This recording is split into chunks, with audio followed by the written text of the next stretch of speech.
கோபிச்செட்டிப்பாளையத்தில் வாசிப்பு இயக்கம் என்ற ஒரு குழு, ஒரு இணைய வழி குழு ஏற்படுத்தப்பட்டு 100க்கும் மேற்பட்ட உறுப்பினர்கள் அதிலே பங்கு பெற்றிருக்கிறார்கள்.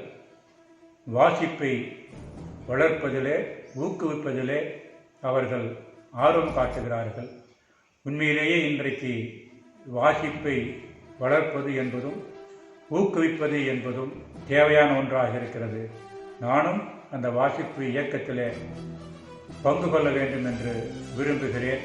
அப்படிப்பட்ட ஒரு நல் வாய்ப்பாக கோபிச்செட்டிப்பாளையம் அந்த வாசிப்பு இயக்கம் அமைந்திருக்கிறது என்பதிலே மகிழ்ச்சி.